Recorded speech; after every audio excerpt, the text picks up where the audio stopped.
La porte d'entrée s'est ouverte sur une maison que je ne reconnaissais pas. La serrure avait bien fonctionné. La même clé, le même deuxième tour un peu bloqué par l'air salin. Mais derrière cette porte, le mur de la cuisine avait disparu. Pas fissuré, pas endommagé par l'eau. Disparu. Toute la cloison entre la cuisine et le salon avait été arrachée, et les tirants qui soutenaient la charge du toit pendaient exposés comme des côtes brisées. De la poussière de plaque-au-plâtre recouvrait le comptoir d'une fine couche. Un marteau de démolition était appuyé contre ce qui était autrefois le garde-manger. Et de quelque part au bout du couloir où ma chambre était depuis 10 ans, j'ai entendu un bébé pleurer. J'ai posé ma sacoche à outils par terre. Mes mains avaient déjà commencé à cataloguer ce que mon cerveau n'avait pas encore compris. Mur porteur enlevé. Aucun étayage temporaire installé. Pas de poteau de vérin, pas de poutre lamellée, pas de linteau.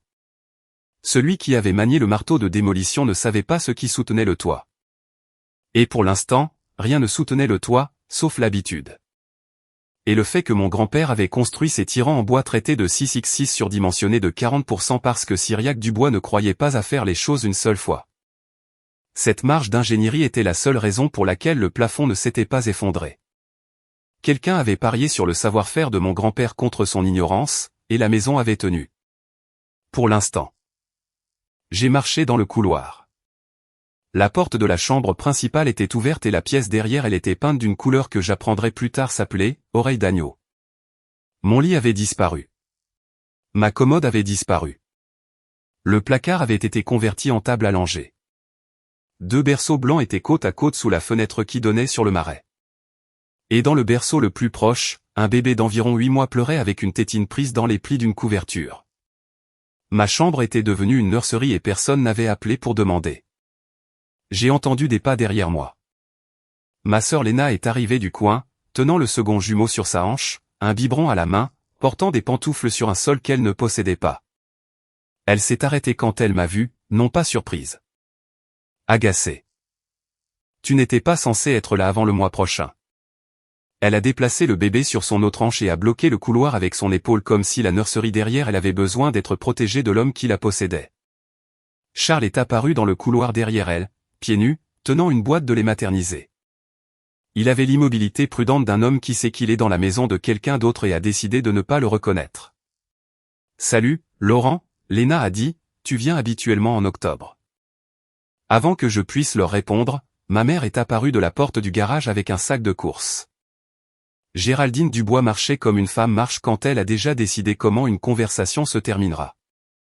Elle a posé le sac sur le comptoir, a regardé les tirants exposés au-dessus de sa tête sans préoccupation, et s'est tournée vers moi avec l'expression qu'elle utilisait quand elle voulait que quelque chose soit simple. Les jumeaux de ta sœur ont besoin d'une vraie maison. Arrête d'agir comme si tu possédais tout. Le mur de la cuisine est parti, maman.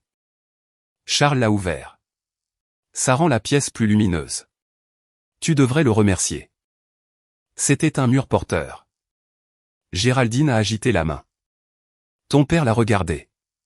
Il a dit que c'était juste une cloison. Papa est un plombier à la retraite. Ce n'est pas un ingénieur en structure. Les tirants sont exposés. Il n'y a pas de linteau, pas d'étaiement, pas de poutre. Si les charges du vent changent lors d'une tempête, ce plafond s'effondre sur les berceaux. Léna a fait un pas en avant. N'ose pas utiliser mes enfants pour faire de ça une affaire personnelle. Tu as une maison de 3 chambres qui reste vide, tandis que mes bébés partagent un couloir dans un appartement de 2 chambres. Si grand-père Cyriaque était vivant, il aurait ouvert cette porte lui-même. Cyriaque aurait d'abord demandé un permis, ce qui l'a arrêté pendant exactement 1 seconde. Puis elle a repris en haussant le ton parce que c'est comme ça que les Dubois se remettent. Tu ne vis même pas ici, Laurent. Tu arrives avec ta ceinture à outils et tes mesures et tu agis comme si cette maison était un chantier au lieu d'une maison. Ce n'est pas un chantier. C'est une maison de famille et la famille vit ici maintenant. Charles a posé sa main sur l'épaule de Léna, non pas pour la réconforter mais pour signaler que la performance se déroulait bien. Elle n'avait pas dit « nous aurions dû appeler ». Elle n'avait pas dit « c'est temporaire ». Elle avait dit « la famille vit ici maintenant », ce qui signifiait qu'elle avait déjà décidé que la maison était la sienne. Je m'appelle Laurent Dubois. J'ai 33 ans. Je suis entrepreneur général agréé dans l'État de Géorgie depuis 9 ans, et j'ai construit, vidé, reframé et restauré plus de 60 structures résidentielles à travers Savannah, Tibet Island et le bas pays côtier. Mon grand-père, Cyriaque Dubois, a construit cette maison de plage en 1993 avec un cadre en sapin de Douglas, des solins en cuivre et le genre de menuiserie lente et patiente qui n'existe plus dans la production de logements. Quand Cyriaque est mort en 2014, la maison m'est revenue, non pas à mes parents, non pas à Léna, à moi dans son testament, par mon nom. Parce que c'est moi qui avais passé un été à 19 ans à reconstruire le porche arrière avec lui tendant des cales pendant qu'il vérifiait chaque poteau avec son niveau à bulle en laiton et disait, d'aplomb et d'équerre, Laurent. Tout le reste n'est que décoration. Ce niveau était resté sur le manteau de la cheminée pendant 31 ans. La première chose que j'ai vérifiée en retournant dans le salon, c'était le manteau. Le niveau avait disparu. Je l'ai trouvé plus tard dans le garage dans une boîte en carton étiquetée « Vieux outils » de l'écriture de ma mère, entre un pistolet à calfeutrer rouillé et un bac à peinture de 2006. Elle avait rangé la seule chose que mon grand-père avait laissée exposée dans la maison qu'il avait construite de ses mains. Elle l'avait mise dans une boîte et avait écrit « Vieux outils » sur le côté et l'avait placée à côté des sacs poubelles. J'ai pris le niveau et les tenues. Le capuchon en laiton portait encore ses initiales. La bulle était parfaitement centrée, comme toujours, parce que Cyriaque Dubois calibrait ses outils comme il calibrait sa vie, avec précision et sans excuse. L'été de mes 19 ans, Cyriaque m'a appelé et m'a dit que le porche arrière pourrissait et qu'il avait besoin d'une deuxième paire de mains.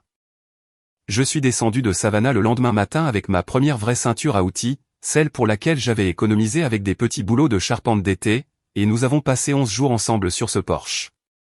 Cyriaque n'expliquait pas les choses une seule fois. Il me montrait comment couper une onglet, vérifier mon travail, me tendait le niveau et me regardait ajuster jusqu'à ce que la bulle soit centrée. Le dernier jour, quand la dernière planche fut posée et la dernière vis bien enfoncée, il se tint à la balustrade et regarda l'eau et dit, « Ce porche sera là après nous deux, Laurent. » C'est ça, construire. Il est mort 4 ans plus tard. Crise cardiaque dans le jardin. Il m'a laissé la maison dans son testament, le niveau sur le manteau et une façon de penser le travail que personne dans ma famille n'a jamais comprise parce qu'aucun d'entre eux n'a jamais rien construit de ses mains. Ma mère l'a emballé dans une boîte et l'a étiqueté « Vieux outils ». Je n'ai pas élevé la voix dans cette maison. Pas cette nuit-là. J'ai photographié les tirants exposés, le mur manquant, le marteau de démolition, le motif de poussière de placoplâtre sur le sol, la conversion en nurserie et la boîte dans le garage. 14 photographies en moins de 4 minutes. Puis j'ai ramassé le niveau, dit à ma mère que je serais à côté, et j'ai traversé le sable jusqu'à la maison de Jacques Martin avec l'outil de mon grand-père à la main. Jacques était le voisin depuis avant que Cyriaque ne commence les travaux. Retraité de la garde côtière, 71 ans, bâti comme un pieu de quai et tout aussi peu susceptible de bouger. Il a ouvert la moustiquaire et a regardé mon visage et n'a pas demandé ce qui s'était passé. Il s'est juste écarté et a mis le café à couler. C'était Jacques. Il m'avait appris à épicer une ligne de quai quand j'avais 10 ans, assis sur ses marches arrière avec un morceau de nylon de 15 mm et un briquet. Et la seule chose qu'il a dite quand j'ai réussi, c'est « Ton grand-père a construit cette maison d'aplomb et d'équerre. Tu feras de même avec ce qui viendra ensuite. » J'avais porté cette phrase pendant 23 ans. Elle valait plus pour moi que la maison elle-même, bien que je n'étais pas prêt à perdre ni l'une ni l'autre. Jacques a versé 2 tasses et s'est assis en face de moi à sa table de cuisine. Je lui ai raconté ce que j'avais trouvé. Il a écouté comme il écoutait toujours, les mains autour de la tasse et les yeux dans les miens. Quand j'ai fini, il a hoché la tête une fois. Ils sont là depuis juin. Laurent, pas la semaine dernière. 3 mois. 3 mois. Ton père m'a dit que tu savais. M'a dit que tu avais offert la maison pendant que Charles se remettait sur pied. Je l'ai cru parce que je n'avais aucune raison de ne pas le croire. Jacques a tourné sa tasse dans ses mains. Ton père m'a regardé dans les yeux et m'a menti sur le même quai où ton grand-père et moi avions l'habitude de pêcher. 3 mois. Ma famille vivait dans ma maison depuis 3 mois. Et aucun d'eux n'avait appelé, envoyé de SMS ou mentionné cela aux 2 dîners de famille auxquels j'avais assisté en juillet et août. Mon père s'était tenu sur le quai de Jacques et avait dit à un voisin de 30 ans que j'avais donné la permission. 3 mois à dormir dans mon lit, à cuisiner dans ma cuisine et à démolir un mur qui soutenait le toit. 3 mois d'un mensonge qui utilisait mon nom. Jacques est resté silencieux un moment. Puis il s'est penché en avant et a posé sa tasse avec les 2 mains. Il y a autre chose. Mon gendre travaille dans la même société de gestion immobilière où Charles était employé. Charles n'a pas démissionné. Il a été licencié en janvier pour avoir prélevé 27 000 $ sur des comptes séquestres de clients. Il y a une affaire en cours. Des accusations criminelles en attente. Aucun propriétaire à Chatham County ne le touchera. Lena a postulé dans 3 complexes en juin. Les 3 ont été refusés. Vérification de crédit, antécédents. Les 2 ont été signalés. Ils ne peuvent pas louer. Ils ne peuvent pas obtenir de prêt hypothécaire. Votre maison n'était pas une solution temporaire, Laurent. C'était la seule option. Et ils ne vous ont pas demandé parce que demander signifiait vous parler de Charles et vous parler de Charles signifiait admettre que votre famille avait déménagé un homme faisant face à des accusations de vol dans la maison que votre grand-père avait construite. Je suis resté là, pensif. Dehors, le marais s'assombrissait et les pieux du quai étaient noirs contre l'eau et la maison d'à côté avait sa lumière de cuisine allumée au-dessus d'un plafond à une bonne tempête de s'effondrer. Ils n'avaient pas demandé. Ils étaient arrivés et avaient commencé à frapper. J'ai failli appeler mon père cette nuit-là. Mon pouce a plané sur le numéro de Gérard Dubois pendant 10 secondes pendant que le café refroidissait, mais le niveau était sur le comptoir de Jacques avec la bulle parfaitement centrée, et cela me rappelait que les lignes droites exigent de la patience, pas de la vitesse. Samedi matin, je me suis assis dans mon camion et j'ai ouvert le portail des permis du service de construction du comté sur mon téléphone. La recherche a pris 11 secondes. 0 permis, pas de construction, pas de démolition, pas d'électricité, pas de mécanique. Le mur porteur de la maison de mon grand-père avait été démoli sans qu'aucun document ne soit déposé auprès du comté. Retirer un mur porteur sans approbation d'ingénierie n'était pas une violation. C'était 3 modifications structurelles sans permis, défaut d'obtenir un examen d'ingénierie et défaut de maintenir l'intégrité structurelle d'une habitation occupée. 3 violations, 45 000 $ d'amende potentielle sur une maison qui était à mon nom. J'ai fait une capture d'écran de la recherche de permis et je l'ai enregistrée. Puis je suis allé à l'intérieur chercher mon courrier, qui s'était accumulé sur le comptoir de la cuisine pendant 3 mois parce que personne dans cette maison n'avait pensé à le faire suivre. Lena nourrissait les jumeaux dans le salon. Elle n'a pas levé les yeux. Charles était sur le porche arrière, faisant défiler son téléphone. Ma mère essuyait un comptoir qui se trouvait sous un encadrement de plafond exposé, fredonnant. J'ai trouvé la pile de courrier entre une boîte de couches et un pot de nourriture pour bébé. Facture d'électricité, facture d'eau, un catalogue, une offre de carte de crédit, et au fond une lettre du bureau des registres du comté de Chatham adressée à Gérard Dubois et ou Laurent Dubois, propriétaire enregistré. Je l'ai ouverte, debout au comptoir. À l'intérieur se trouvait une lettre type datée de 3 mois auparavant. Elle informait le destinataire qu'un acte de renonciation déposé par Gérard Dubois le 14 mars 2024 avait été rejeté et renvoyé en raison d'une notarisation incomplète. Le dépôt tentait d'ajouter Gérard Dubois en tant que copropriétaire de la propriété à cette adresse. L'acte n'avait été signé que par G. Ma signature n'y figurait pas. La ligne du notaire était vierge. Mon père s'était rendu au bureau du registraire du comté et avait essayé de mettre son nom sur la maison de mon grand-père sans me le dire, sans ma signature, sans notaire, parce qu'il savait qu'aucun notaire ne validerait un acte sans le consentement du propriétaire. Le rejet était daté du 14 mars. La famille a emménagé en juin. Le mur a été démoli après. La séquence était claire. Gérard a essayé de prendre la maison sur papier, a échoué, puis l'a prise physiquement, pariant que le temps que je m'en aperçoive, la maison leur semblerait appartenir, et je serais trop silencieux pour la reprendre. Il avait eu raison pour le silence. Il s'était trompé pour le reste. J'ai conduit à l'agence bancaire de Savannah cet après-midi-là et j'ai demandé les relevés de transactions du compte d'urgence familiale. 5 ans de virements automatiques, 630 $ par mois parce que m'avais dit que les familles se protégeaient. Mes contributions totales, 38 000 $. 5 ans de vacances sautées et un camion avec 190 000 miles au compteur. Solde actuel, 1217 $ et 43 cents. Les retraits racontaient l'histoire que mon père n'aurait jamais racontée. 14 500 $ à un avocat de la défense pénale en février. L'avocat de Charles. 18 200 $ répartis sur 6 reçus de Home Depot et de location de démolition entre mai et août. Le marteau de démolition. La peinture couleur oreille d'agneau. 5 300 $ de frais de déménagement et un camion Uhaul en juin, le même mois où Léna m'a dit au dîner qu'elle et Charles logeaient chez des amis. Les amis, c'était moi. L'argent qu'ils ont utilisé pour emménager dans ma maison, démolir mes murs et construire une nurserie dans ma chambre avait été mon argent dépensé à mon insu pour un plan conçu pour me prendre ma propriété. Chaque ligne de cet imprimé était une phrase que mon père avait décidé que je ne méritais pas d'entendre. Le fonds que j'avais créé pour les urgences familiales avait été dépensé pour une urgence familiale qu'ils avaient fabriquée.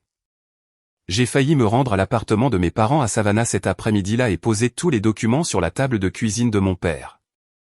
Le rejet de l'acte de renonciation, les relevés bancaires, la recherche de permis, chaque page. Mais la ligne vierge du notaire sur cet acte de renonciation m'a arrêté. Mon père s'était rendu dans un bureau du comté et avait essayé de mettre son nom sur la maison de mon grand-père avec un espace vierge là où ma signature aurait dû être.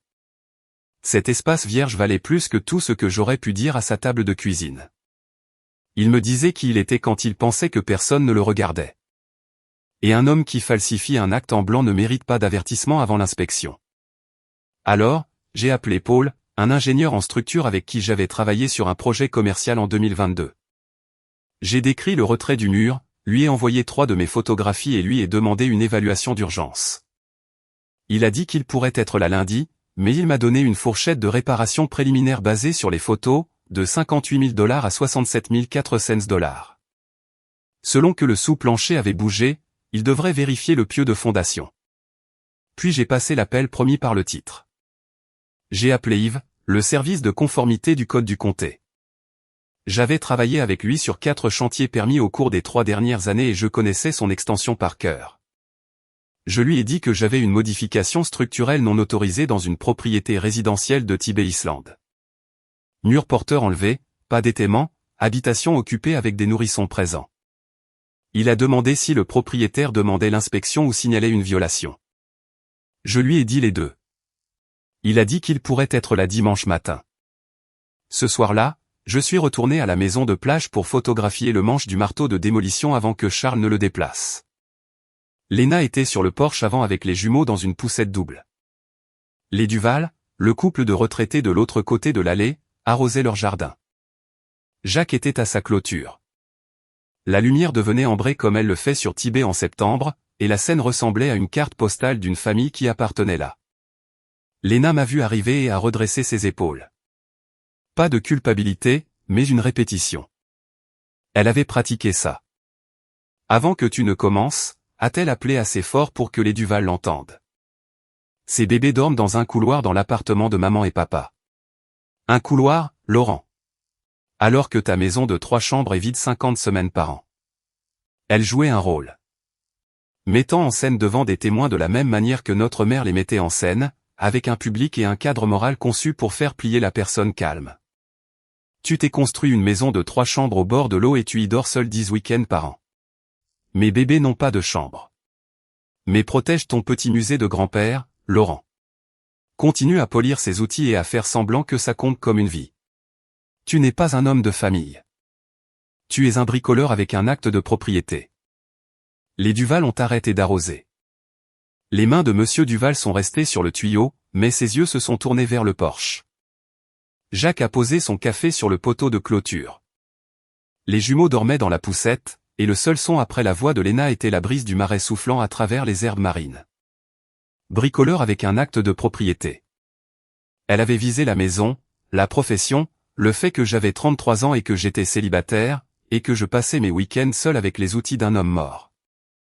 Devant des gens qui avaient connu Syriac, qui m'avaient vu reconstruire le porche avec mon grand-père à 19 ans.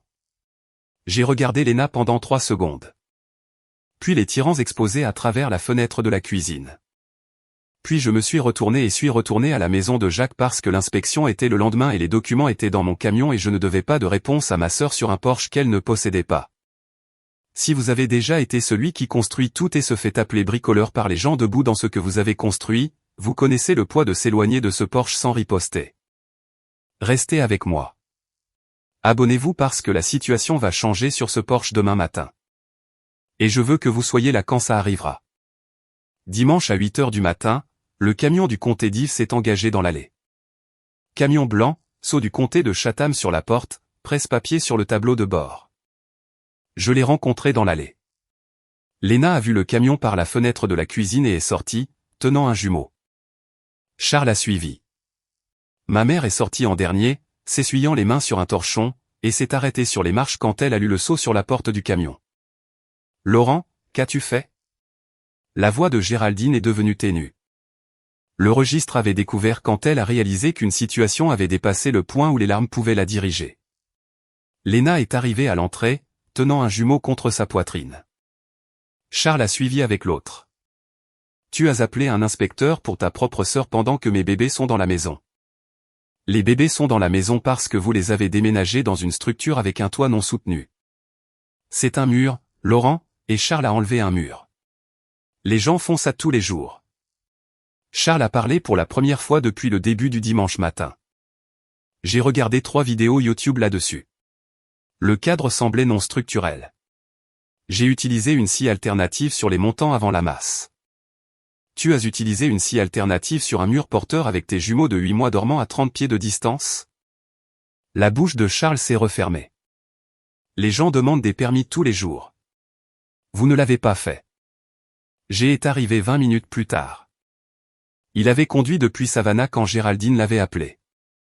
Son camion s'est garé derrière le véhicule du comté d'Yves et il est sorti rapidement, parlant déjà avant que ses bottes ne touchent le sable. Il avait le visage d'un homme qui croyait pouvoir gérer cela s'il parlait le premier le plus fort. C'est une propriété familiale, a dit Gérard à Yves avant même que l'inspecteur n'ait ouvert son presse-papier. Mon père a construit cette maison. Le travail est cosmétique. Nous avons ouvert la cuisine. Tous les propriétaires de cette île ont fait la même chose. Je l'ai laissé parler. Un entrepreneur apprend tôt que la personne qui remplit le silence de bruit est généralement la personne qui a le moins d'informations. Je me suis tenu aux côtés d'Yves pendant que mon père expliquait à un inspecteur du code du comté qu'il s'agissait d'une affaire de famille, que la maison était une maison de famille, que le travail était mineur, que c'était juste ouvrir le plan d'étage comme les gens le font. Yves a écouté. Il n'a pas interrompu. Il n'a pas discuté. Il a juste regardé les tyrans et puis a regardé G avec le vide patient d'un homme qui a entendu ce discours de tous les bricoleurs sans licence qui ont jamais manié un marteau sans permis. Yves a regardé les tyrans. Il m'a regardé. Il est entré avec son presse-papier et une lampe de poche et n'a rien dit pendant 4 minutes. Quand il est revenu, il s'est tenu sur le porche avant où les Duval regardaient maintenant ouvertement depuis leur chaise de jardin et où Jacques se tenait à sa clôture, les bras le long du corps. Il s'est adressé à moi parce que j'étais le propriétaire enregistré. Il a parlé comme les inspecteurs parlent sans émotion, sans jugement, juste des numéros de section de code et des conséquences énoncées dans l'ordre. Il a dit que la cloison retirée était un mur porteur servant de support structurel principal au système de toit. Il a dit qu'aucune étude d'ingénierie n'avait été réalisée avant la démolition. Il a dit qu'aucun permis de construire n'avait été délivré pour des travaux à cette adresse au cours des 12 derniers mois. Il a dit que la structure était actuellement en violation de 3 sections du Code du bâtiment du comté de Chatham, modification structurelle sans permis, défaut d'obtenir un examen d'ingénierie pour une modification porteuse. Et maintien d'une condition dangereuse dans un logement résidentiel occupé. Il a dit que l'exposition totale aux amendes potentielles était de 45 000 $. Il a dit qu'avec des nourrissons dans la maison, le comté avait l'autorité de renvoyer l'affaire à la conformité du code pour un ordre d'évacuation immédiate si l'évaluation structurelle montrait un risque imminent d'effondrement. Nourrissons dans la maison. Le visage de Léna a changé quand il a dit cela. Elle a serré les 2 jumeaux plus près et a regardé Charles et Charles a regardé le sol. Yves a sorti 3 avis imprimés de son presse-papier. Il a scotché le premier à la porte d'entrée, centré à hauteur des yeux. Il a scotché le second au chambranle de la porte de la nurserie, la pièce qui était ma chambre. Il a scotché le troisième à l'arche de la cuisine où le mur porteur avait tenu pendant 31 ans avant que quelqu'un ne frappe un coup de marteau dans le cadre de mon grand-père. 3 portes, 3 avis, et tout le monde sur l'allée l'a vu faire. J'ai suivi Yves à travers la cour. Sa voix est devenue plus rapide. Ses mains se sont agitées en cercle. Il a dit le mot « famille » 4 fois en 30 secondes comme si la répétition pouvait en faire un code du bâtiment. Yves lui a serré la main, est monté dans son camion et a quitté l'île. Monsieur Duval s'est levé de sa chaise de jardin. Il a regardé le dos de Gérard et a dit à sa femme, assez fort pour que cela traverse l'allée, ne nous a-t-il pas dit le mois dernier que c'était sa propriété de retraite? Madame Duval a croisé les bras et est rentrée. Jacques a pris son café sur le poteau de clôture. Il m'a regardé pendant une seconde. Puis il s'est retourné et est retourné à son propre porche sans un mot. L'auditoire sur lequel ma famille avait compté pour me faire taire venait de voir un inspecteur du comté apposer 3 violations sur une maison que mon père avait essayé de prétendre être la sienne. La communauté de plage à qui Gérard avait raconté sa version de l'histoire pendant 3 mois venait de voir la version du comté. Et la version du comté avait des permis et un presse-papier et un sceau sur la porte du camion. À l'intérieur de la maison, le silence était lourd. Léna était assise sur le canapé avec les 2 jumeaux, la mâchoire serrée, sans pleurer, en train de se recalibrer. Charles se tenait à la fenêtre arrière avec son téléphone à la main et le visage de la couleur de la vieille plâtrerie. Géraldine était assise à la table de cuisine, le torchon toujours serré dans son poing, fixant la vis scotchée à l'arche. G est entré en dernier. Il a fermé la porte derrière lui et est resté dans son propre silence un instant. Puis il s'est tourné vers moi. Tu as appelé le comté pour ta propre famille. Vous avez démoli un mur porteur dans ma maison sans permis. Ce n'est pas seulement ta maison, Laurent. Ton grand-père l'a construite pour toute la famille. Tu as juste été celui qui l'a mis sur le papier. Parce que j'étais celui qui est venu avec un marteau. C'est exactement pourquoi il m'a mis sur le papier. Géraldine a coupé court. Sa voix était réglée sur la fréquence qu'elle utilisait quand elle voulait que tout le monde se souvienne qu'elle était la mère. C'est ce que tu fais. Tu réduis tout à la paperasse et au permis et aux mesures. Nous sommes ta famille. Ta sœur avait besoin d'aide. Ton père a pris une décision. Et au lieu de t'asseoir avec nous comme un homme, tu as fait venir le comté dans notre maison. C'est ma maison, maman. Arrête de dire ça. La paume de Géraldine a frappé la table et le torchon s'est froissé sous sa main. Une maison n'est pas un acte de propriété. Une maison, c'est là où les gens vivent. Et des gens vivent ici maintenant. Tes nièces vivent ici. J'ai fouillé dans mon sac et j'ai sorti 2 documents. Le premier était l'acte de propriété enregistré en 2014 me nommant unique propriétaire de la maison de plage à cette adresse, déposé auprès du comté de Chatham après l'homologation du testament de Cyriaque-Dubois. Je l'ai posé sur la table. Puis j'ai sorti la lettre de rejet de l'acte de renonciation et je l'ai posée à côté de l'acte. J'ai regardé, j'ai lire les 2. Ses yeux sont passés de son propre nom sur le rejet à mon nom sur l'acte. Et ses mains se sont posées à plat sur la table, sans appuyer, juste à plat. La façon dont les mains se posent quand elles essaient de retenir quelque chose qui a déjà bougé. Tu as essayé de mettre ton nom sur cette maison en mars, 3 mois avant que Léna n'emménage. Le comté l'a rejeté parce que tu n'avais pas ma signature et tu n'avais pas de notaire. Parce qu'aucun notaire ne validerait un acte que le propriétaire n'a pas signé. La mâchoire de Gérard a travaillé, mais rien n'est sorti. Les muscles de son cou se sont tendus et relâchés 2 fois.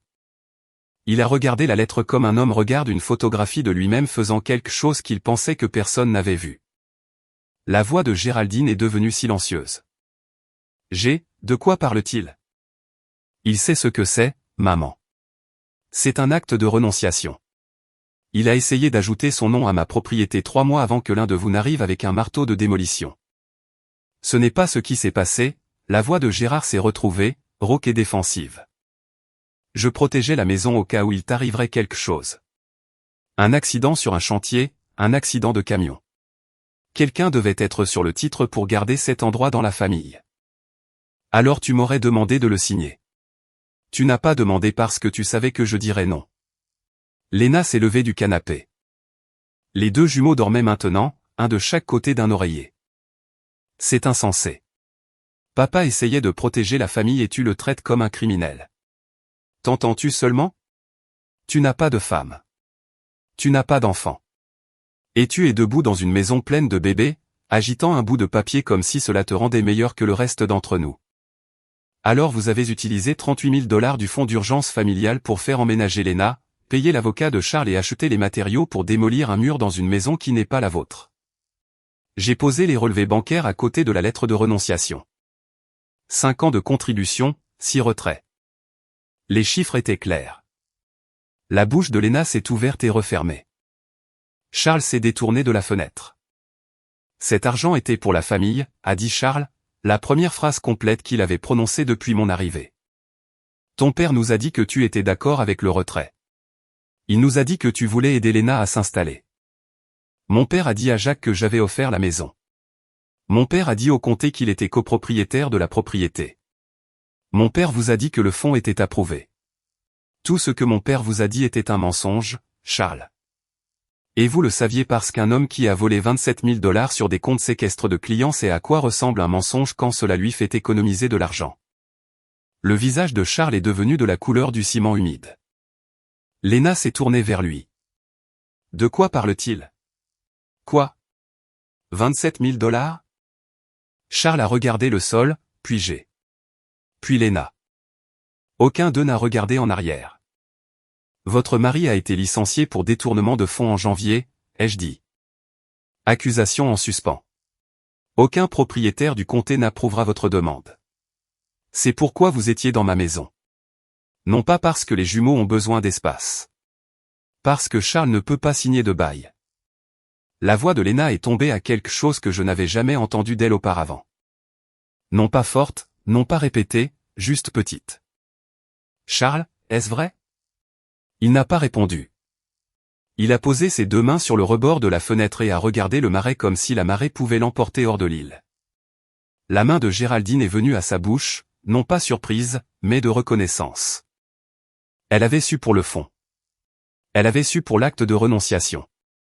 Elle n'avait peut-être pas su pour Charles ou elle avait peut-être su et décidé que cela ne changeait pas le plan. Son rôle avait été le même rôle qu'il avait toujours été.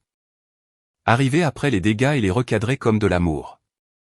J'ai essayé 3 choses dans les 90 secondes suivantes, et chacune a échoué plus vite que la précédente. Je paierai les réparations moi-même sur ma propre retraite. Il m'a regardé comme si c'était de la générosité. J'ai levé mon téléphone avec l'estimation préliminaire de Paul à l'écran. 67 400 $. Le visage de Gérard s'est figé.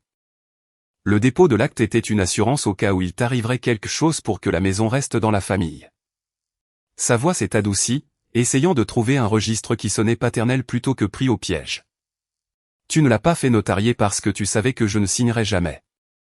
Il a tressailli. Pas un grand mouvement. Une contraction des muscles autour de sa bouche.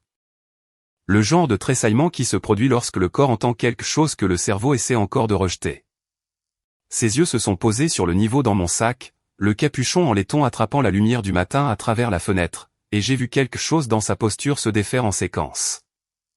D'abord ses épaules ont chuté, puis sa main droite s'est ouverte et fermée sur rien. Puis ses genoux se sont pliés, et il s'est assis sur la chaise la plus proche sans décider de s'asseoir. La façon dont un homme s'assied quand se tenir debout est devenue une négociation que ses jambes ont perdue. Ses mains se sont posées sur ses genoux et ont appuyé fort comme s'il pouvait se maintenir en place en appuyant. Sa mâchoire a tremblé une fois. Sa peau avait pris la couleur du vieux papier journal du cou vers le haut et ses yeux se sont mouillés. Et il a cligné des yeux 4 fois de suite rapidement. La façon dont un homme cligne des yeux quand il essaie d'empêcher son visage de dire la vérité que sa bouche ne dira pas. Géraldine a tendu la main vers son bras. Il l'a retirée. Non pas de colère, mais de honte. Et la honte chez un homme comme Gérard Dubois ressemble à de la fureur de l'extérieur, c'est pourquoi ma mère l'a prise pour de la force pendant 63 ans. Puis il a joué sa dernière carte. Il m'a regardé et a dit, ton grand-père aurait honte de toi. J'ai pris le niveau. Je l'ai tenu dans une main. La bulle était centrée. Et je lui ai donné la seule réplique que j'avais prévue. Grand-père a monté ce mur avec ce niveau en 93. Vous l'avez démoli sans permis. Le comté a votre nom sur le dossier. La pièce est tombée dans un silence qui n'était pas vide. Léna a regardé le sol. Charles a mis son téléphone dans sa poche et a posé sa main sur la poignée de la porte arrière. Le torchon de Géraldine est tombé de son poing sur la table. J'ai à regarder le niveau. Il a regardé les avis scotchés à 3 portes. Il a regardé les tirants que son père avait surdimensionnés de 40% parce que Cyriaque Dubois ne faisait confiance aux marges de personne d'autre. Et pour la première fois depuis que j'étais un garçon, mon père n'avait rien à dire. Je ne suis pas resté. Il n'y avait plus rien à rester. Je leur ai dit que la maison serait évaluée par un ingénieur en structure lundi. Je leur ai dit que la compagnie d'assurance serait informée des travaux non autorisés, ce qui signifiait que la police d'assurance habitation de 485 000 $ était probablement annulée. Je leur ai dit que les serrures seraient changées au coucher du soleil et que je les laisserais entrer lundi pour récupérer leurs affaires sous surveillance. Après lundi, personne sans une clé de ma part n'entrerait plus dans cette maison. J'ai changé les serrures moi-même ce soir-là. 4 nouveaux peines dormants à clé unique installés avec une perceuse et un ciseau et la concentration qui vient de faire quelque chose que l'on sait faire dans une maison que quelqu'un a essayé de vous prendre. Toutes les clés qu'ils avaient copiées ont cessé de fonctionner au moment où le soleil a touché le marais. Lundi matin, j'ai appelé la compagnie d'assurance. Une modification structurelle non autorisée annule la police d'assurance habitation rétroactivement. Ma couverture de 485 000 $ a été suspendue en attendant l'inspection. Les conséquences de ce que ma famille a fait à la maison étaient maintenant à ma charge parce que la maison était à moi. Paul est arrivé à 10 heures. 90 minutes sous la maison, 40 minutes dans le salon. Son devis écrit, 67 400 $. Nouvelle poutre LVL, étaiement temporaire, poteau de vérin, nivellement du sous-plancher, travaux de finition de plaque au plâtre. Il a noté dans son rapport que les tirants d'origine avaient empêché un effondrement qui aurait coûté 3 à 4 fois ce montant. Il a écrit le nom du constructeur dans son rapport, Cyriac Dubois, construction originale, 1993. Il a écrit que le surdimensionnement de la construction par le constructeur avait probablement sauvé les occupants de blessures graves. Cyriac les a sauvés. Même de la tombe, Cyriac les a sauvés. Et ils ont mis son niveau dans une boîte et l'ont appelé « vieux outil ». Les retombées sont arrivées par étapes, comme toujours lorsque la vérité a des permis et un presse-papier. Les dégâts financiers étaient précis. Le fonds d'urgence de 38 000 $ était parti. L'avocat de Charles facturait toujours 475 $ de leur sans-fonds pour le payer. L'estimation de réparation de Paul s'élevait à 67 400 $ et la facture allait au propriétaire, c'est-à-dire moi. Les économies de retraite de G, 71 000 $ accumulées en 30 ans au syndicat des tuyauteurs, couvriraient la réparation, ou la maison porterait un privilège du comté. G a choisi la réparation. Un privilège sur une propriété qu'il ne possédait pas le suivrait dans chaque demande de crédit pour le reste de sa vie. Et un homme qui a essayé de voler un acte de propriété ne peut pas se permettre un privilège expliquant pourquoi. Il a écrit le chèque au cabinet de Paul à ma table de cuisine, la main tremblante. Un entrepreneur supervise chaque paiement sur chaque chantier. Les dégâts sociaux étaient plus silencieux mais tout aussi structurels. Les Duval ont cessé de faire signe. Monsieur Duval, qui avait partagé son quai avec G pendant 3 mois, l'a croisé dans la quincaillerie le jeudi suivant sans s'arrêter. Pas de hochement de tête, pas de bonjour. Jacques, qui avait invité Gérard à la pêche entre pairs tous les samedis depuis juin, n'a pas prolongé l'invitation la semaine suivante. G se tenait sur son porche emprunté le samedi matin avec son étui de canne à pêche près de la porte, et personne n'est venu. L'étui de canne à pêche était toujours là le dimanche. Le bulletin d'information de la communauté de Tibet Island a publié un petit article sur une construction non autorisée du côté résidentiel de l'île. Pas de nom, pas d'adresse. Mais sur une île de 400 habitants, tout le monde savait sur quelle porte les avis avaient été scotchés. Le HOA a envoyé une lettre formelle demandant une confirmation de remédiation. L'histoire de la propriété de retraite de Gérard, celle qu'il avait racontée à tout le monde dans l'allée pendant 3 mois, était morte. Il n'était pas un homme s'installant dans la maison de plage de son père. C'était un homme qui avait essayé de prendre celle de son fils et s'était fait prendre par le comté. Lundi, je les ai laissés entrer à 9 heures pour récupérer leurs affaires. Paul était déjà sous la maison. Géraldine et Léna emballaient des boîtes en silence tandis que Charles transportait les berceaux dans la camionnette. G est resté dans la nurserie pendant 40 minutes pendant que tout le monde chargeait. Le rouleau à peinture était toujours dans le bac. Le berceau était à moitié démonté contre le mur, et l'avis de violation du code était toujours scotché au chambranle de la porte où Yves l'avait mis. Il se tenait les mains dans les poches et regardait la pièce qu'il avait construite pour des petits-enfants qui n'y dormiraient pas. Jacques l'a vu par la fenêtre depuis son porche. Jacques n'est pas allé le voir. Il n'y avait rien à faire.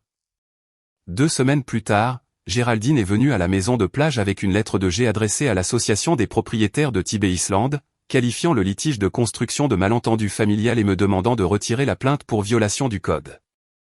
Elle la tenait sur le porche, les yeux rouges et la voix ferme. Ton père est trop fier pour venir lui-même, mais il est désolé, Laurent, à sa manière. J'ai pris la lettre, suis entré, Les poser sur le comptoir de la cuisine à côté de la facture d'ingénieur en structure de pôle. 67 400 $ en lettres capitales soignées à côté d'une lettre qui qualifiait la démolition d'un mur porteur de malentendus. Je suis retourné sur le porche et j'ai regardé ma mère sans parler. Elle a attendu 30 secondes. Puis elle est montée dans la voiture et est repartie pour Savannah. J'ai failli relire la lettre cette nuit-là, assis sur le porche avec le niveau sur la balustrade et l'odeur de cèdre salin et de boue de marais venant de l'eau. Ma main l'a saisie 2 fois. Mais les 1217 $ et 43 cents restants dans le fonds d'urgence m'ont arrêté parce que ce chiffre n'était pas un malentendu.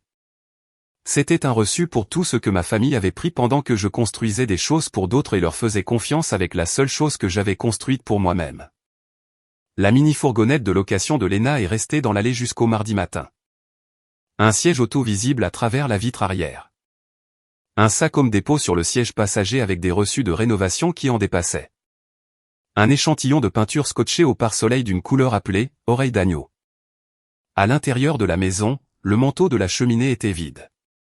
Le niveau en avait disparu, ainsi que tout ce que mon grand-père avait laissé exposer. Géraldine avait rangé la boîte de vieux outils dans la camionnette, celle qu'elle avait étiquetée de sa propre écriture, sauf que maintenant le niveau n'était plus à l'intérieur. Je l'avais repris le vendredi soir, et il n'avait pas quitté ma main depuis.